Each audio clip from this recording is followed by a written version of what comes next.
It was a busy Friday night at Le Soleil, one of the nicest restaurants in town. The dining room sparkled with candlelight, the hum of conversation, and the soft clinking of silverware against fine china. It was the kind of place where people came to celebrate anniversaries, birthdays, or simply to enjoy the luxury of a perfect meal. As the restaurant's manager and part owner, I often worked the floor alongside my team, helping wherever I was needed. But tonight, I was filling in as a waiter. That's how I met her. She swept into the restaurant with an air of confidence that bordered on arrogance. Draped in designer clothes and wearing an expression of mild disdain, she acted as if the world was hers to command. Her name was Evelyn Parker, a wealthy socialite who'd built a reputation for being, well, difficult. I greeted her with my usual warm smile. "Good evening, ma'am. Welcome to Le Soleil. Do you have a reservation?" She barely looked at me. "Of course I do. Evelyn Parker. Table for one." I nodded and led her to one of our best tables, right by the window, overlooking the city lights. She sat down and immediately began tapping away on her phone. No thank you or acknowledgement. I've dealt with all kinds of customers over the years, so I brushed it off.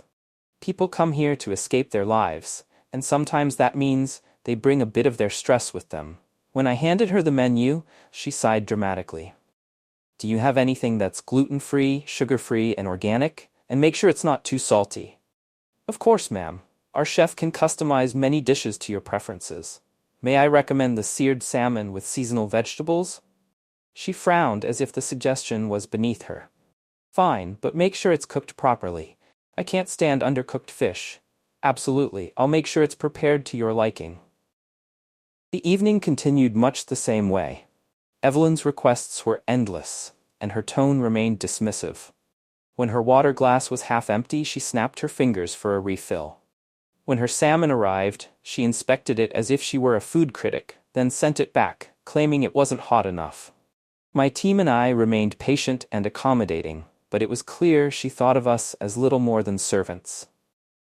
Toward the end of the meal, she ordered dessert, a simple bowl of fresh berries. I personally ensured it was perfect before bringing it to her. When she finished, I placed the check on the table and said, "Thank you for dining with us, Miss Parker. I hope everything was to your satisfaction." She didn't respond, instead pulling out a sleek black credit card and handing it to me without even glancing up. I processed the payment and returned the card with a smile. She signed the receipt, left it on the table, and walked out without another word. When I picked up the receipt, I saw she had left the tip line blank. Now let me be clear. I don't do this job for tips. I love what I do. This restaurant is my passion, my dream, and I've poured my heart and soul into making it a place where people feel special. But there's something about being dismissed so completely that stings. My team had worked hard to ensure her experience was flawless, and her refusal to tip wasn't just an insult to me, it was an insult to all of us. I thought about letting it go. After all, we'd handled difficult customers before, but something told me this time was different. I decided to do something I rarely do: speak up. Evelyn hadn't made it far. She was standing near the valet, scrolling through her phone as she waited for her car.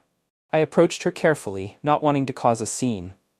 "Miss Parker," I began, keeping my tone polite, "I just wanted to thank you again for dining with us tonight. I hope we met your expectations." She looked up, surprised to see me. "The food was fine," she said curtly. "Why are you here?" "I noticed you didn't leave a tip," I said, choosing my words carefully. "I'm not asking for one, but I thought it might be an oversight." Her eyes narrowed. "An oversight? Hardly. I don't tip for mediocre service." The words hit like a slap. Mediocre? We'd gone above and beyond for her. But I took a deep breath and steadied myself. "I'm sorry to hear that. If there's anything specific we could have done better, I'd love to hear your feedback." She waved her hand dismissively. "Look, I'm a busy woman. I don't have time to teach you how to do your job. Just be grateful I chose to eat here at all." For a moment, I didn't know what to say, but then I realized something important. Evelyn Parker didn't know who she was talking to. She thought I was just another waiter, someone she could brush off without a second thought. She had no idea that I owned the restaurant. I smiled. "Miss Parker, may I ask you something?" She raised an eyebrow. "What? Why did you choose to dine here tonight?" She looked annoyed by the question. Because it's supposed to be the best restaurant in town, everyone's always talking about it. Why? Because I want you to know that Le Soleil is more than just a restaurant to me. It's my life's work. I started as a dishwasher when I was 16, saved every penny, and eventually opened this place with my business partner. So when I serve a guest, it's not just about the food or the service, it's about sharing a piece of my dream. Her expression changed slightly, a flicker of surprise crossing her face. You're the owner? I am, I said. And while I'm sorry you didn't enjoy your experience tonight, I hope you'll understand that every member of my team works hard to make this place special. They deserve respect, just as much as anyone else. For the first time all evening, Evelyn Parker seemed at a loss for words. She glanced at me, then at the restaurant, as if seeing it for the first time. Finally, she cleared her throat. I didn't realize. Thank you for letting me know. I nodded. Have a good evening, Miss Parker. The next day, a bouquet of flowers arrived at the restaurant, along with a handwritten note. It read, Dear Le Soleil team, I want to apologize for my behavior last night.